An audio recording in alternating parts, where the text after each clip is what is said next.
नमस्कार मित्रांनो, आज आपण आहोत नाशिकमध्ये प्रभाकर मुरलीधर पगारे यांचं सोलर आपण आज साफ करत आहोत।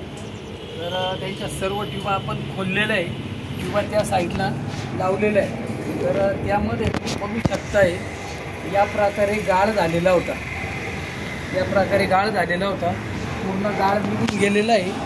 तर त्यांनी आपल्याला संपर्क साधण्याचं कारण हे होतं की त्यांचं सोलरचं पाणी तापत नव्हतं। आता पावसाळ्याचे दिवस असताना सोलरचं पाणी न तापणे म्हणजे विशेष गोष्ट आहे।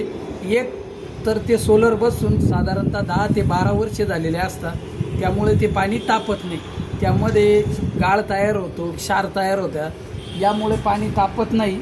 तर त्यांनी आपल्याला फोन केला होता, आपण येऊन त्याची सर्व्हिसिंग केलेली आहे। तर आता ज्या काही त्यांच्या अडचणी होत्या की पावसाळ्यात पाणी तापत नाही किंवा ढगाळ वातावरण असेल तर पाणी तापत नाही, तर त्यांना आता या वातावरणात देखील गरम पाणी भेटणार आहे। तरी ज्यांना कोणाला आपलं सोलर साफ करायचं असेल त्यांनी संपर्क साधा, त्यानंतर नवीन सोलर कोणाला घ्यायचा असेल त्यांनी देखील संपर्क साधा, आपण योग्य दरात सोलर देऊ। धन्यवाद।